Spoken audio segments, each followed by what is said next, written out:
All right, good evening, everyone. I welcome you to the Administrative Policies Committee on July 5th. We have quorum, so we will get started. The first topic on our agenda is public meeting. Do I just go into that, Derek? Well, Yeah. Councillor Camden declare. Okay, so I should do pecuniary interest? Yeah, we just Yeah. do it now. Okay. If I could have declaration of pecuniary interest, please.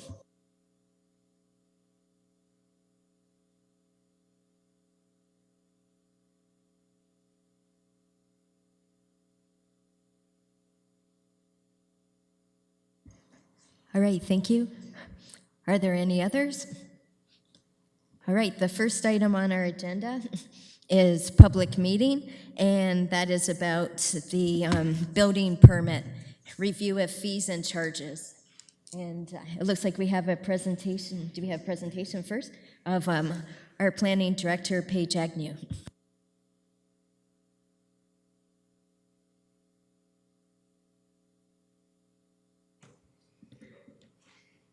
Thanks, Derek.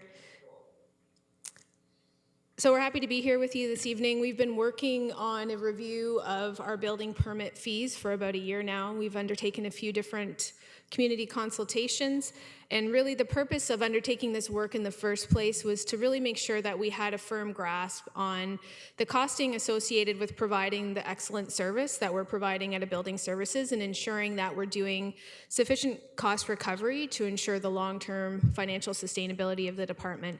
So with us today we have Andrew Grenda from Watson and Associates. I think a number of you councillors have maybe met Mr. Grenda before. He has worked with us on building a costing model for the delivery of our services and helped us to do the analysis that we'll be bringing before you this evening. We will obviously also have an opportunity to take any questions from members of the committee and members of the public if there's anybody here that has questions. And it's our intention through the formal business tonight to have the committee hopefully take staff's recommendation, and if you're happy with the work that's here, we would bring this forward to council, but then look at doing the implementation of the recommendation through the fees adjustment that's done by council every fall, and then the changes would be in effect for January 1st, 2018. So without further ado, Andrew Grenda from Watson and Associates.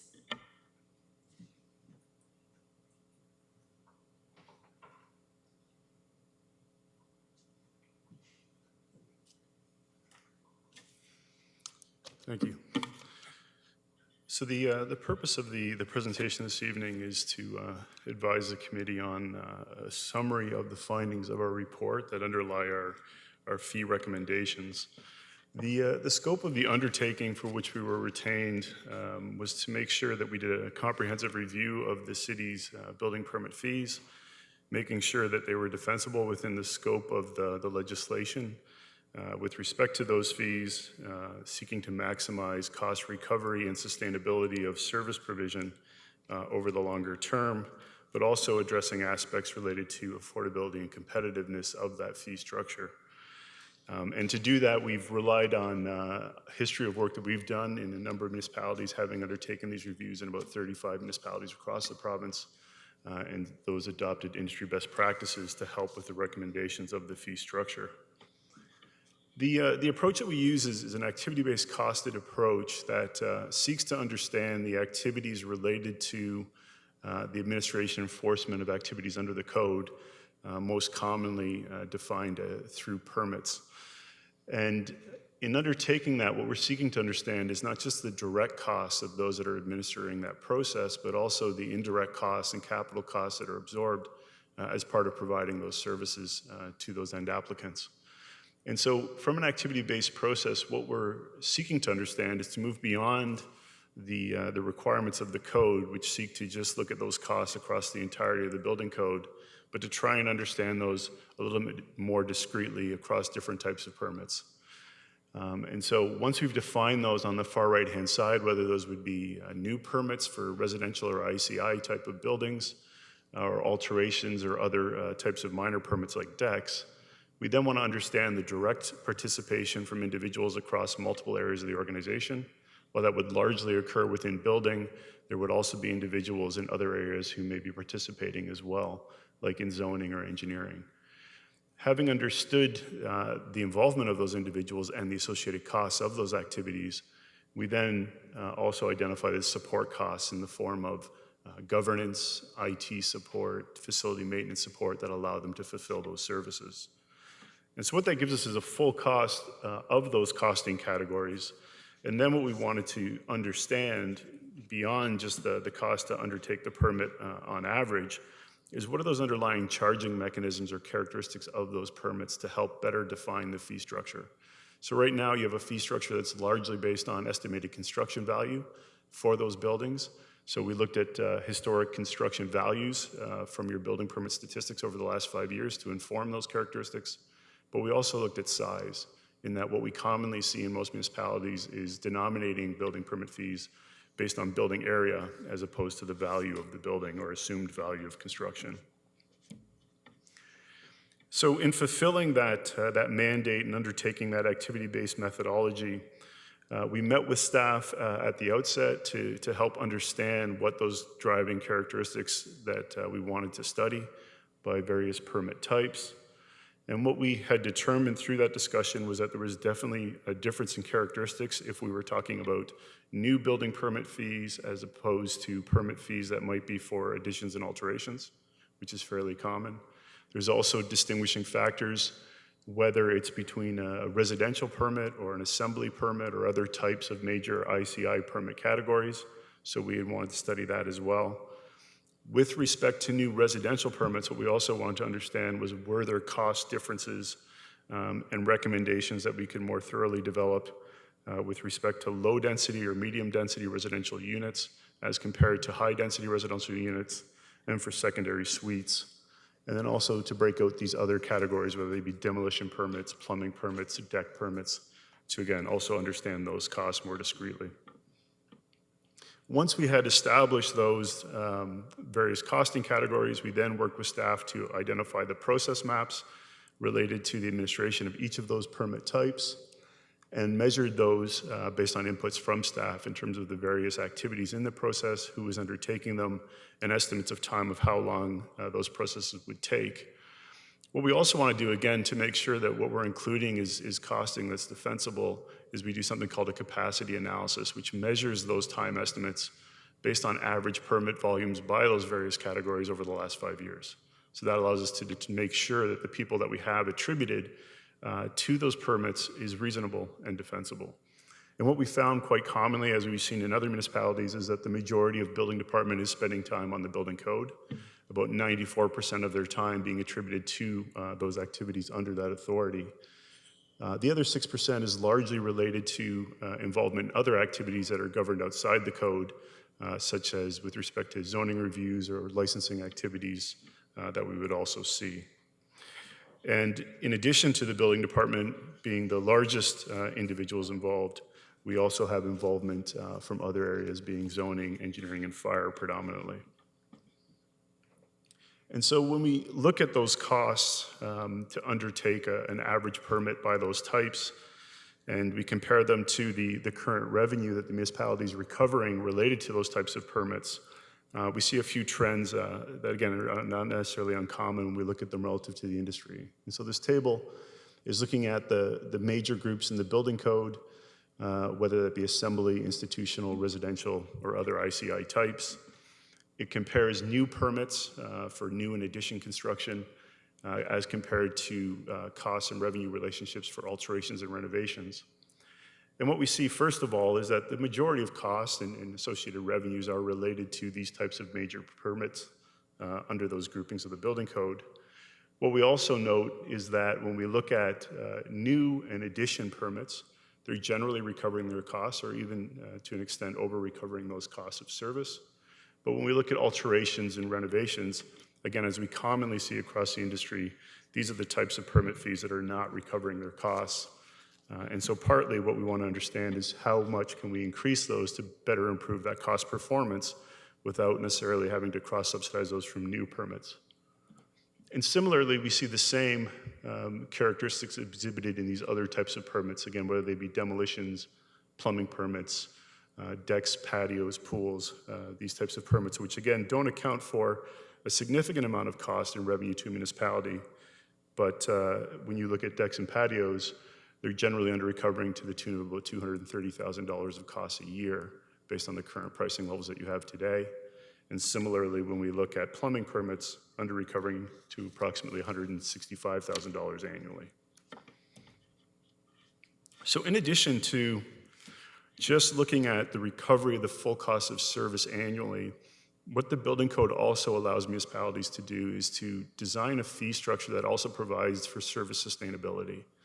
And this is a reasonable request, I guess, for municipalities in the sense that when the code was changed in 2005, it also had other impacts of having mandated turnaround times, tightening labor standards for individuals that are employed to provide regulatory services.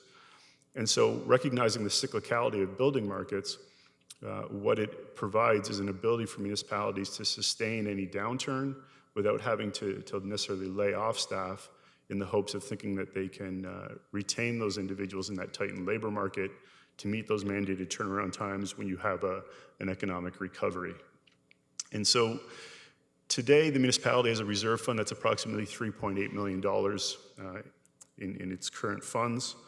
That represents, as you'll see in a moment, about 1.6 times annual direct costs. When we compare that multiple to historic economic downturns, if we wanted to weather a deep recession like we would have seen in the sort of early to mid-1990s, we should be targeting a reserve fund multiple of approximately 2.07 times before the municipality could feel assured that they would have sufficient resources for sustainability.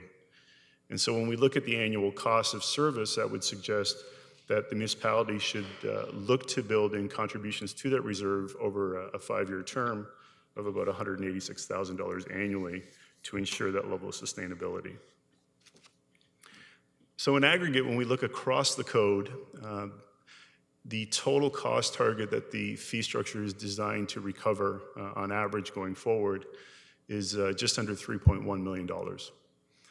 And the majority of that cost, again, which is fairly typical in other municipalities that we've witnessed, is for direct costs of labor, materials, and supplies, representing about 75% of those costs. The indirect and capital costs, about 20%, and the additional reserve fund contribution, approximately 5% of those costs. The good news being, in looking at the current fees, again, across the entirety of all the permit types, the municipality is doing a fair job in recovering those costs, recovering about 91% of those costs annually on average. When we sought to then look at that cost recovery performance and to look to adjust the fees to move to full cost recovery levels that also address sustainability, what we wanted to do was to look at how would we adjust the fee structure itself. So would we continue to maintain it based on value, or would we change that structure to a value per square meter as commonly witnessed in the industry? And the latter is what is being recommended, largely because that provides you with consistency with industry best practices. It also gives you greater certainty and greater consistency across applicants, and not necessarily on their basis of their ability to estimate construction values. It also gives you a bit of a tighter relationship to understanding your annualized volume as opposed to looking at construction value. The second factor that we also considered was in setting the specific fees, how were the current fees broken up by those costing categories doing relative to their own performance and the market. And so when we looked at new permits for commercial, residential, and institutional, what we saw was that while the fees were generally over-recovering costs, they were slightly above average market levels, but nowhere near market maximum levels. When we looked at industrial permits, however, what we saw is that while those fees are over-recovering, they are at the higher end of market comparators. And you'll see in the background study that we had surveyed a number of municipalities ranging from those in neighboring municipalities like South Frontenac and Loyalist, to larger GTA municipalities and other municipalities that the municipality more likely compares itself to. And lastly, when we looked at the results of the alteration permit fees and other minor permit fees, again, as noted earlier, what we saw was a significant amount of under recovery in terms of those costs of service and also well below market maximums. And so that's important because what that indicates to us is that from a market acceptance standpoint, there's room to improve that cost recovery performance related to those to help better identify those costs of service and not, again, necessarily relying on continued cross-subsidy from new residential development or other types of new permits. And so the recommendations that you'll see identified in the background study first seek to change the fee structure to move from a fee structure based on value to one that would be based on size in terms of dollars per square meter, also utilizing flat fees for more minor permits. It also seeks to increase more aggressively the fee recommendations on alteration permits and minor permits to move those up to market levels to improve that cost performance. We've identified maintaining the fees for new permits at current levels today, with the exception of industrial, where it's being recommended to reduce those fees for industrial to improve your market comparability and your economic development objectives. And so in terms of the recommendations, what we anticipate from our modeling when we look out over the next 5 years is that on average, revenues would increase by about 8% annually, or about $240,000 a year from those historic average levels. We would have improved cost recovery for alteration and minor permits, where right now those alteration permits are recovering about 61% of costs. They would increase roughly about 80% of costs. And with respect to those minor permits, again, like decks, plumbing permits, and the like, where you're recovering about 14% of costs, you would increase to about 30% cost recovery in those areas, moving towards more market levels. Now, we feel that with those recommendations, you'd be maintaining your market competitiveness and also mitigating any risks of forcing some of those minor permit activities to avoid the regulatory processes. And this would also generate the overall revenue targets that we're identifying of roughly $3 million a year to provide longer-term sustainability. And so when we look at a comparison of those impacts, we've identified on this first slide the residential permits for new permits for single detached and high density on the top half of the table, and alteration permits below. You can see there's no recommended change in terms of the value per square meter for the new developments, but an increase relative to market for the charges for alterations. In both cases, keeping the municipality still below market maximum levels and comparable to average levels. Similarly, when we look at ICI permits, so for institutional in the first column, commercial in the second, and industrial in the far right, again, we see maintaining new permits for institutional and commercial, but decreasing the industrial permits from currently roughly $16 a square meter to $12 a square meter, again, more comparable to what we see in the industry generally. Alterations, again, also improving in their position closer to market maximum levels to improve that recovery target. And finally, when we look at the minor permits being decks, demolition permits, pools, plumbing, permits for residential and non-residential, again, you can see that current permits are low relative to market averages. To improve that performance to ultimately target about 30% recovery, we'd be moving to higher levels relative to market averages. And what we've also done is to provide a bit of a comparison of moving off the construction value metric to a size value, looking at the current fee structure that would be imposed for roughly a 2,000 square foot building today. That permit fee would be generating a cost or a cost to the developer of about $12.32. What we're recommending is slightly less than that at $11.79, or about $100 less for the permit to this applicant in particular.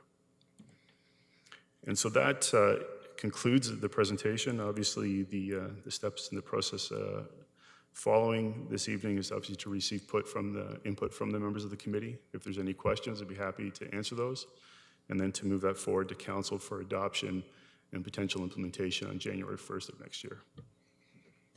Great, thank you very much for that thorough presentation. So now I'll open it up to the committee if they have any questions about the presentation. Councillor Stroud? Thank you, Madam Chair. I just want to focus on one line, one type of fee, starting on Appendix A, page 28. Some of, you see from the chart, this will be the new fee schedule, and it says some of them are by meters squared and some of them are flat fee. So in Group C, residential buildings, you'll see solar panels, sort of a third the way down there, at the flat fee of $268. And then the non-residential equivalent halfway down the page, $536, which I think is double. Anyway, how does that compare to the current fee for solar panel permits?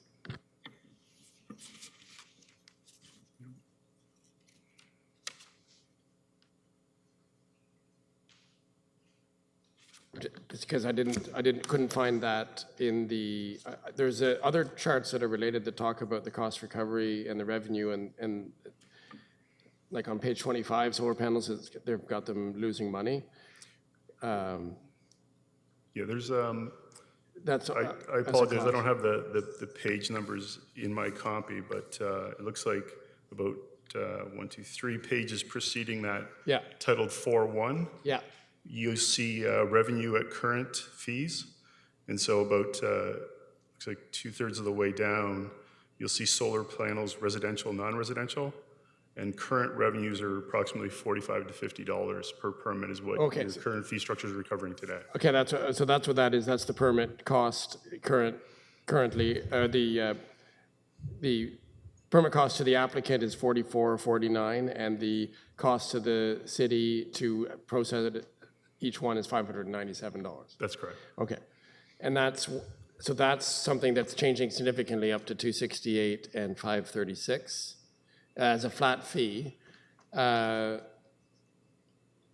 I'm assuming the rationale was because of the big disparity between the actual cost and the permit cost. Yes, and so as you'll see on table 4.1, those other permit categories in the bottom half of the table is where you're recovering, again, I think around 17%.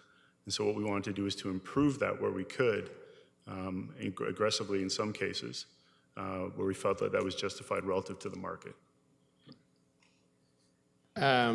With this type of analysis, I take it, unless specifically directed, you wouldn't continue to heavily subsidize certain classes unless you were directed to do so. Is that correct? Yeah, so generally, so again, the trends that we see here, we commonly witness in the industry. And I think in its intelligence and its drafting, while they changed the code to make sure that it was only recovering costs of service, unlike the way it's defined in the Planning Act, it wasn't so narrowly defined to make sure that that cost recovery was by permit type. So it does permit some cross-subsidization. And I think that's reasonable because if you'll see, again, back on page 4.1, the cost for the municipality to undertake a deck permit is about $1,100. And I would contend if you had a fee to recover $1,100 for a deck, you probably would be the last deck you would see. And so what we're trying to do is to balance, again, having a robust cost recovery target so that we're not having tax-based subsidization for this service and that's being recovered from applicants, but that we're attempting to recover at least to market maximum levels, not to change behavior of the applicants where we can. And so historically what would happen is it would largely be looking at it globally and make broad adjustments. That methodology is advanced and developed over time to start to understand those relationships a little better, improve to market levels where we think there's not going to be a significant change in behavior, so that we're doing a better job of recovering those from those applicants specifically. So to sum up, the cost for solar permit will be quite a bit higher than it currently is with this new fee structure, and there is no intention in this analysis to incentivize that type of permit. No, based on the current levels, would seek to move to more closely to full recovery levels, although less so for residential.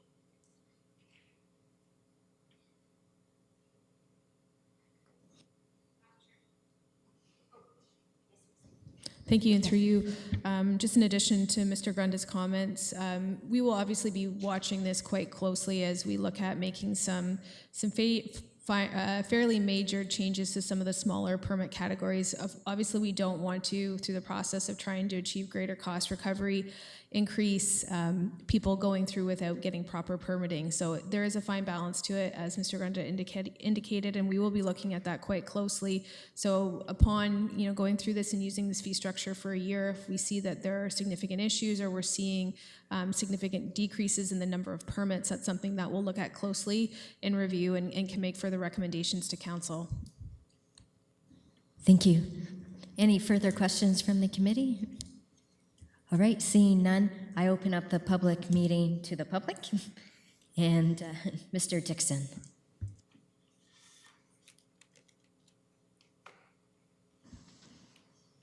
Thank you, Madam Chair. Thank you for the presentation and the report. I did take part in one of the sessions leading to this, just as a citizen interested, so found that very valuable. I learned a lot. Now, I've got a number of questions here. So perhaps you could write them down and then answer them at the end, or some of them are questions actually on the building activity forecast. I'm not sure if that's within the realm of what you want to discuss. It's in the report. Do I start there? It's on page 12 of the package. So I've got 3 questions with respect to that set of charts there. Looking at the chart in the top left of the illustration, it says low and medium density residential building permits. 2015 and 2016 are down quite a bit. And then you're forecasting a increase to similar to what you've had before for the next 4 years, and then to a greater level yet for the next 4 or 5. And I'm just wondering, what is the basis for that forecast? Is that based on what you already have in the way of projects sort of in the pipeline? Or is it based on a more of a global thing, or Ontario-wide or whatever? Same thing, same question with respect to the illustration in the bottom right-hand corner, where it says institutional gross floor area in square meters. Here, you're going from an average of under 5,000 square meters, it seems, for 2012 to 2016, up to around 20,000. So an approximate quadrupling. So I'm just wondering what's the basis for that. And then a further question on the footnote just below that chart. It indicates historical average includes the 2014 hospital permit. So 2014, there's nothing, there's no bar there on the chart. So I'm just wondering why that was done. Okay, now I'll move on to perhaps more pertinent items here. If we were to go to page 20 of the package, and I've got a number of questions for that page. I'll start off with one I had coming into the meeting, and then I have one following on what Councillor Stroud was talking about. You say you want to move to a value per square meter metric, or a sort of an axiom formulation. And I'm wondering if you're going to do that based on a neighborhood variation. Well, just say, for example, we know real estate downtown Kingston is more expensive than, say, out in the West End or North End or whatever. We know that. So are you going to adjust by neighborhood? Like, let's say you're building a 50,000 square meter project downtown compared to a 50,000 square meter project out in the West End Industrial Park or whatever. Are you going to be adjusting that to the value of the real estate that's already been established there? Okay, so that's one question. Now, my next question is, going back to what I was talking about with the forecasts, right? You've used the values of Kingston's historical building permit activity, and you've used your experience looking at other municipalities and what they're doing. So are you using the forecast that you've made to determine the fees, or is it really only the previous experience and other outside data only? So because if the forecasts turn out to be fairly incorrect, then we could be in for some issues there. So, all right. Now I want to move on to discussion around what Councillor Straub was talking about. And what I'll just do is I'll just sort of go to jump to the chase here. Given that Kingston is aiming to be Canada's most sustainable city, and using energy efficiently is a big part of that, and solar energy is a big part of that, could the vastly increased costs of solar installation building permits serve as a disincentive to people who wish to install solar energy in their homes as a way of being more efficient? No, that's a fairly complicated question, but I think it's a valid one following on from what Peter was saying. I've got another one as well. If the city is attempting to track any leakages in terms of jobs being done on construction without permits being obtained for them. I know this goes on. I hear talk about it here and there. So I'm wondering if you're becoming more efficient in how you're operating, you're going to be assigning costs based on the work that the city staff is doing to make those jobs work. If you may be able to gain in efficiency and actually be able to get a better handle on all of those sort of slide jobs that are being done. All right, now I want to move on to page 21, and I got a couple questions for that. I'm looking at the main chart covering residential building permits in Kingston 1990 to 2015. I have two questions. Looking at the period 1990 to 1997, is that former city of Kingston only, or does it include Kingston Township and or Pittsburgh Township or South Frontenac?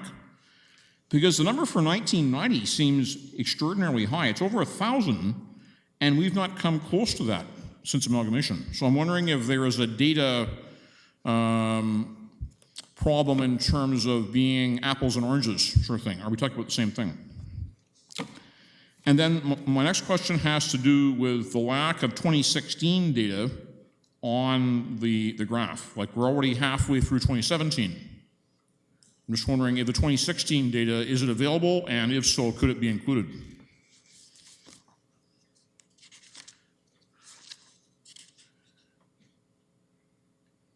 And my final question, I'm sure you'll be glad to hear that.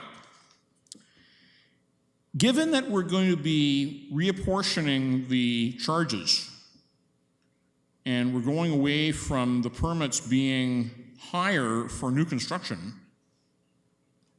even when that gets implemented, could it potentially bring down the cost of new housing unit prices somewhat? Like, could we save 5 or 10 grand there because the developers won't have to be paying those higher fees? They'll instead be brought down and harmonized with the other fees as you presented. Thank you very much. And if the clerk wishes, I can write this out just to make it easier. I know right now it isn't, I don't have it, but okay, thank you. Thank you. So I'll move through those questions as I've written them down and seek to answer those. So firstly, with respect to the activity forecast, so what we're using is the municipality had completed a forecast for 2014 to 2034 that was used in the city's development charges study. And so that is the basis on which the residential and non-residential forecast is being projected for that forecast period. I think with respect to your question, I think where you were asking about the difference in location related to the value and the associated size, just to maybe be clear in terms of the methodology that we've used, is we sought to identify what the cost was for specific permit types, reflecting that is an average cost that the municipality is typically undertaking for these various costing categories. And then what we wanted to do was, again, not to necessarily determine what the underlying fee structure would be. We looked at what the historic estimated value was that the municipality is currently charging based on, but then what the municipality also collects through its building permit process is the actual permit size itself.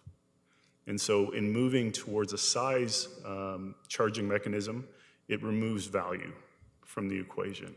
And it more closely aligns the effort with the underlying size of the building. And so that takes sort of the area and value of those areas out of play, in essence, which I think, again, is giving you a better, as I mentioned in the presentation, a little bit more consistency between development applications, maybe a little bit more directly attributable to the underlying activities. And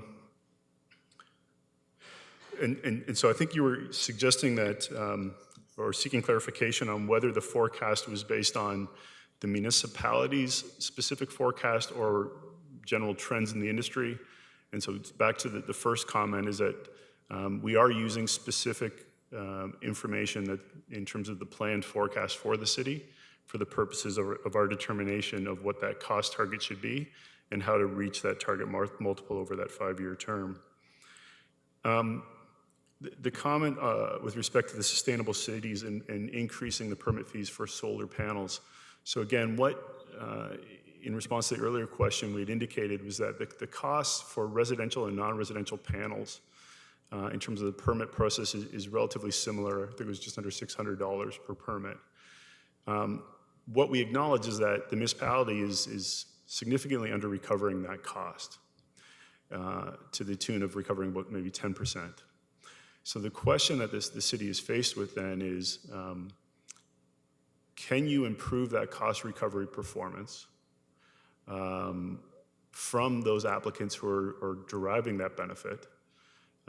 Or can you seek to recover that from cross-subsidization from other applicants who aren't receiving those benefits, or even more broadly from the tax base? Recognizing that we're working within a full costed model, that sort of would suggest that we're excluding the third alternative in this regard. And so what we're left to do is to seek to minimize the amount of cross-subsidization relative to market exhibited levels. And so the recommended fee for residential is based on similar types that we would see exhibited, or at least maximum types that we've seen from those surveyed. So we're suggesting a fee of $268, which is still approximately maybe 50%, maybe a little bit higher than 50% cost recovery for that activity, because that's comparable to what we've seen exhibited in other municipalities of the comparator pool. Where with respect to non-residential, there seemed to be a little bit more market acceptance to increase that more closely to full cost recovery levels. So there still will be a cross-subsidization occurring with respect to those solar panels from other applicants as currently designed, but nowhere near full cost recovery levels, particularly with respect to residential.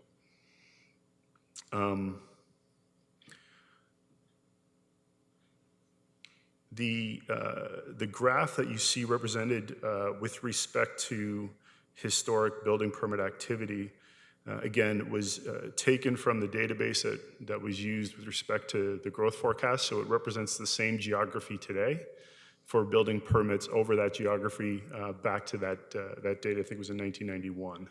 And again, to put that in context, what we're seeking to understand there is how do building permits move, particularly residential building permits move over a longer term cycle? Recognizing that when we've had downturns, again, in the early 90s and in 2008, which were market-induced economic downturns, that we are preserving the building resources that the municipality currently has. So if we're making the assumption that staffing is largely fixed over the medium term and it's relative to those longer term averages, what is the extent of a trough that we might be seeing relative to those averages? And we're using that as a basis to help us inform the target, which is roughly the 2 times multiple. And then we're also taking that target and comparing it to what we see in the industry. And 2 times multiple is fairly common, what we've seen relative to other municipalities in terms of establishing those policies.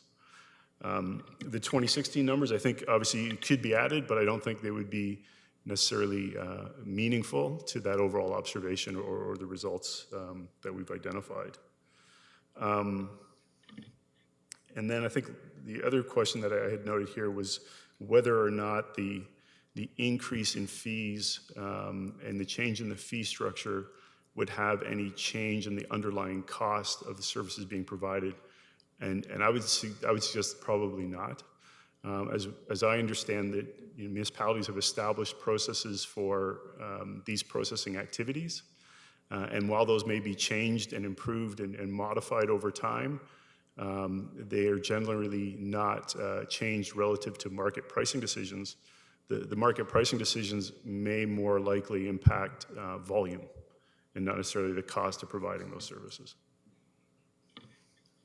Ms. Agnew? Thank you, Madam Chair, and through you. Mr. Dixon, your final comment, I think, was in and around asking whether we're tracking construction without a permit. Is that correct? And wondering whether this would create a situation where we have a higher degree of non-compliance and having some concerns related to that. So we certainly do track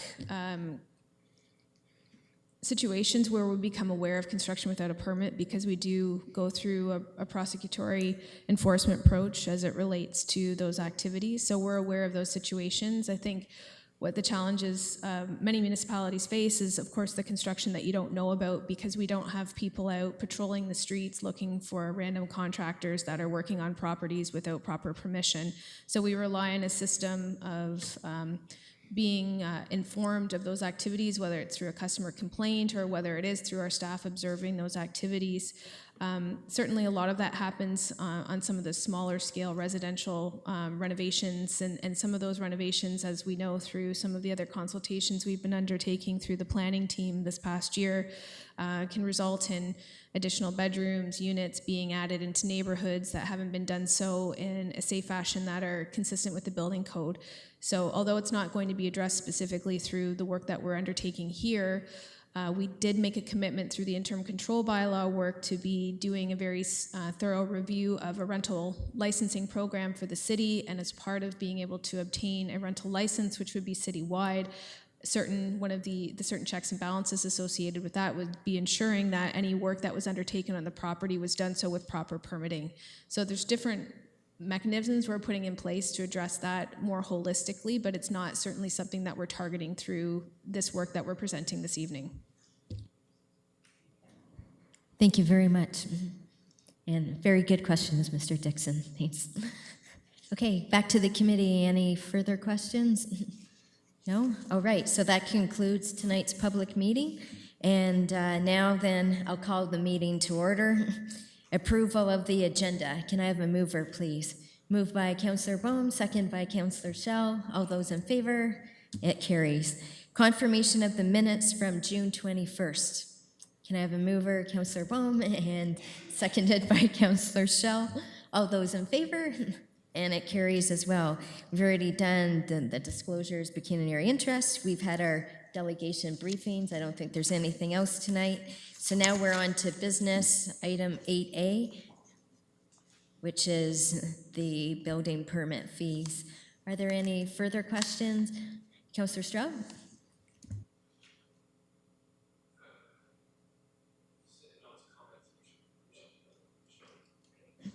Okay, so next I ask for a mover of the recommendation, which is to endorse these recommendations and that the proposed fee changes be implemented according to the bylaw update. So moved by Councillor Stroud, seconded by Councillor Bohm, and it's on the floor. So yeah, comments.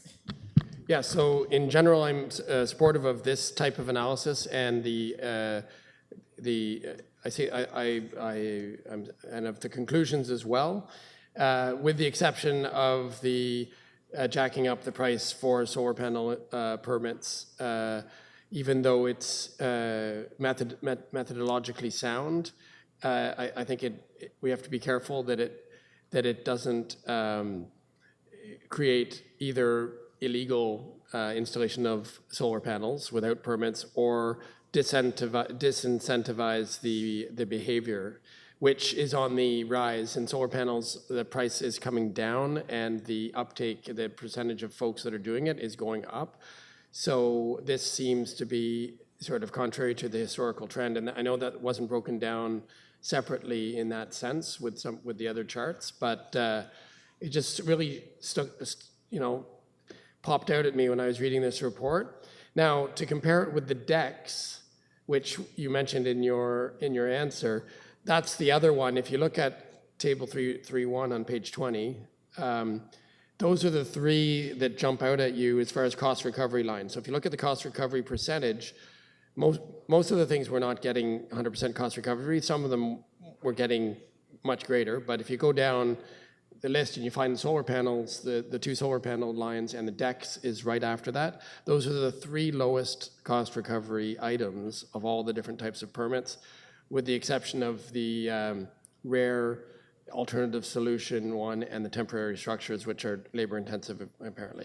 So of all those, of all the permit classes, those are the three where we get the least cost recovery. But if you further compare decks to solar panels in volume, not in percentage, you'll see that because there are so many decks being built, we're losing over, hundreds of thousands on the decks, and we're only, compared to that, losing pocket change on solar panels because there are so few applications. I suppose that argument will be reduced if the applications for solar panels are going up.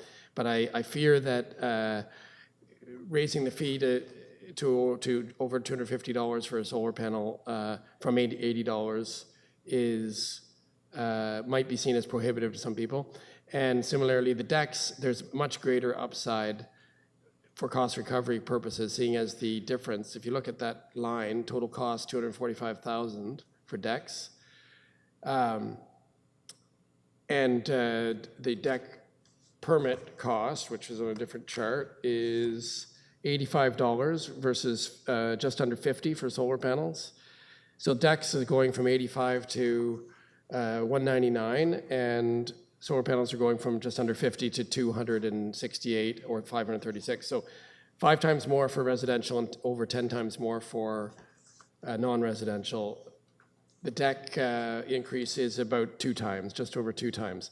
And I don't understand why we would be targeting that class when there are really so few solar panel applications. And I would just, as a comment, would say I'm planning on supporting this, but I would urge staff to have a second look at that class to see, to make sure that we're not inadvertently affecting the market and the future of how many people choose to install solar panels. Thank you. Thank you. And Councillor Bone?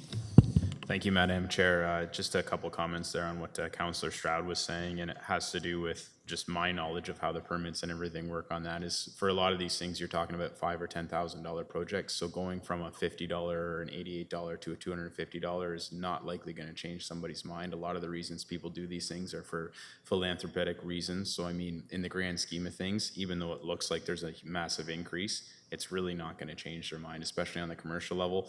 The reason is because on a lot of those, there's actually ways they can get money back, whether it's through grants or incentives or something like that. So it was just more of a comment to that, because I had kind of some of my own concerns there, and so I looked into it a little bit. The other thing was on the decks and patios. I think we're actually going to hear more of an outcry from those, because that's something where somebody's going to go, they know what it used to be, they're going to go build a deck for their own personal use or for friends or something like that, and then realize that fee's gone up. So I think that might be the one that actually generates the most public consternation. But again, this is something where when you have a permit and a cost system that's on a cost recovery basis, it's not really ideal to create a whole bunch of cross-subsidization, because if you look at some of these, the more we cross-subsidize, the more we're actually unbalancing this entire system, right? So in the grand scheme of things, I think what we're doing here by going on a square footage basis is actually trying to make this more equal and more balanced as we go forward. It'll never be a perfect formula in the end, but trying to sort of balance it out and provide the rationale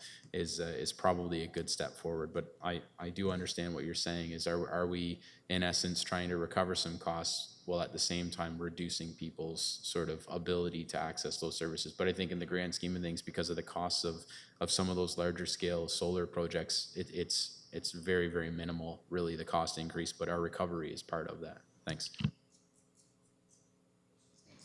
Any other comments from the committee? I just went for what Councillor Stroud said. Are there any further comments from staff? Thank you, and through you. So based on the analysis, as we indicated, it doesn't create a strong line of revenue for the municipality one way or another based on the volume.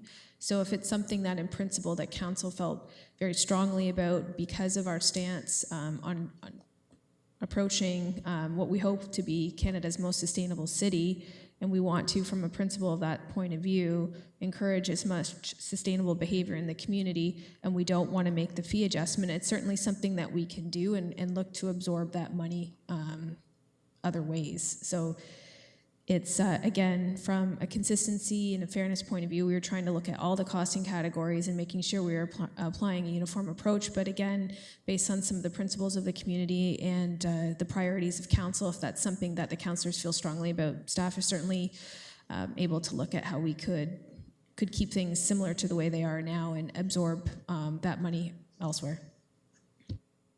Thank you. Councillor Stroud? Thank you. And in light of what Councillor Bowman was saying about the decks, and I think he's probably right, because there are thousands of decks being built, that we're more likely to hear a backlash if we only doubling it compared to quintupling it, simply because there's thousands of people building decks and there's only dozens installing solar panels. I'm talking about residential solar panel installation. He's correct about the larger installations. The large installations, the price is irrelevant, and so having a double non-residential fee compared to residentials is probably completely fine, because I don't think anyone's going to blink at that in the large, it'll swallowed up in the total cost. But that's not the case if you're a homeowner installing, say, 8 or 10 solar panels on your roof. That that cost will be noticed, and I know it's a drop in the bucket. I mean, anyways, to sum up, I think if we were going to waive some part or all of that fee for a solar panel application, it needs to be debated by council.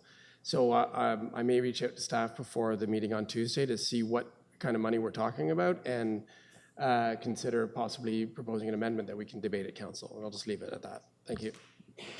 Okay, thank you. So with that then, are we ready to vote? We have our mover and seconder. So all those in favor of the recommendation? That carries. Great, thanks. Now I turn the floor to our chair of the meeting, right? Councillor Camden, to continue on with the rest of it.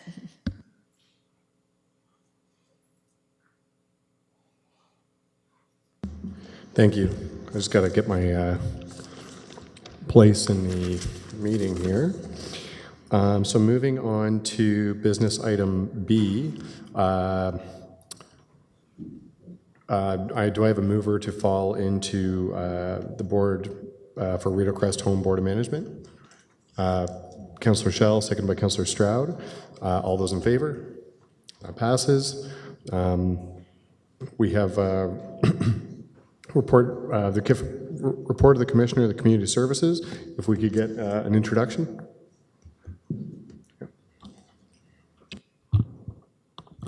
Good evening. This report contains information from April through May of this year.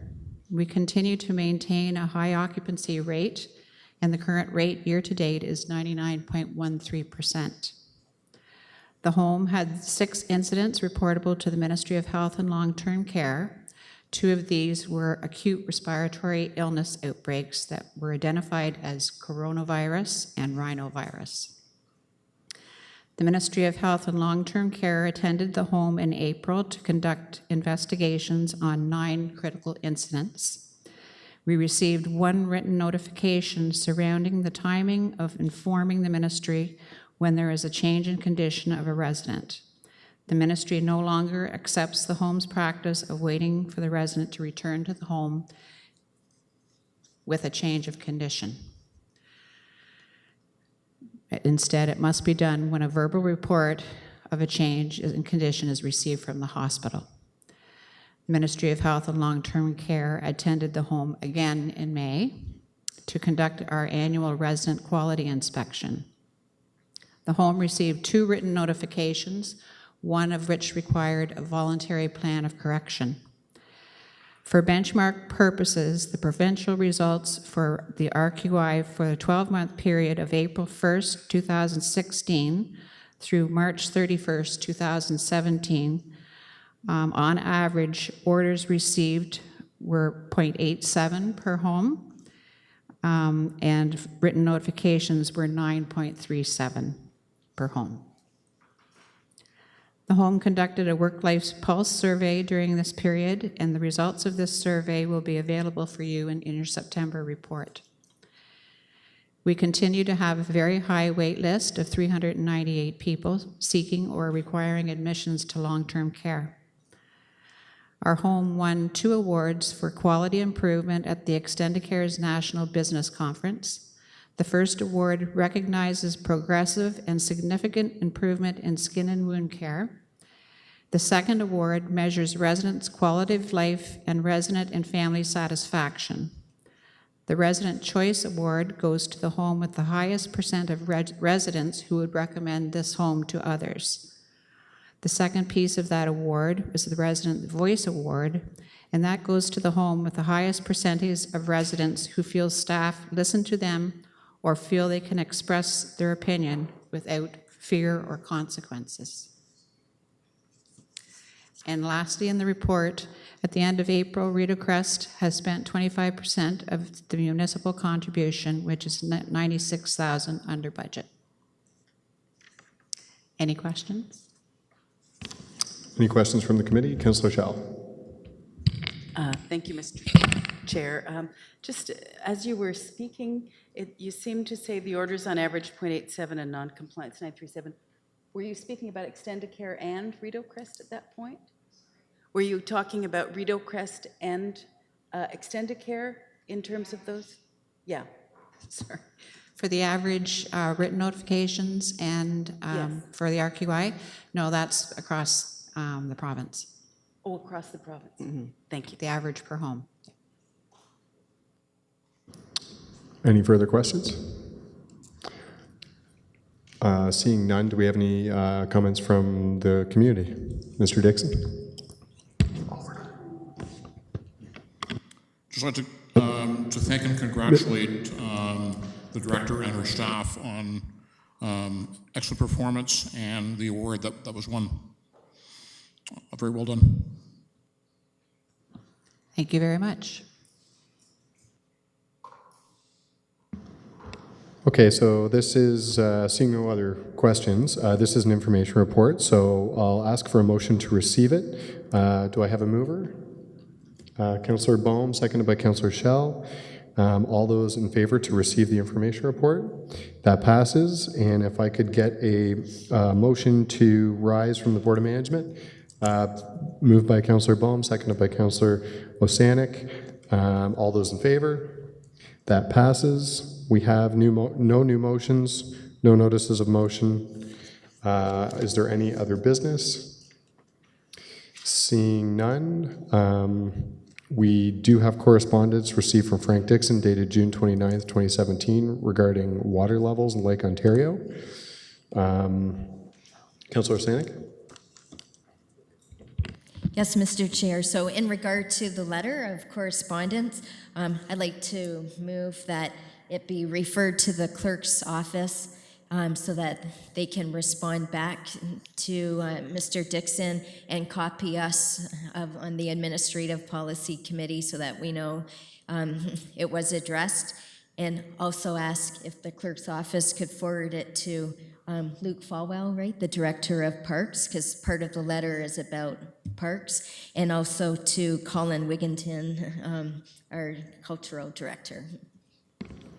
Yep, absolutely. I think that would be fair, just because that letter did cover a lot of different bases, so I think that that would cover that. Now, would that be done in the form of a motion that we would vote How on? do we Or? do this again, Derek? Yeah. I don't believe that needs to be a formal motion. That is just something that we can take care of administratively. I'll look after that for everybody. So as I long have as- that noted, and we can carry on with the agenda then. Okay, so related to that, is there any comments or concerns, or just a group nod of the head should be fine? Councillor Stanek? If Mr. Falwell and Mr. Wigington could also copy that, because those are good questions, and I'd like to know the answers to them as well. Thanks. Very good. Certainly. Thanks. Okay. So thanks, Mr. Dixon. We appreciate that. The date and time of our next meeting is scheduled for Thursday, September 14th, 2017. And now I'll ask for a mover to adjourn. Councillor Bohm, seconded by Councillor Stanek. All those in favor? We're adjourned.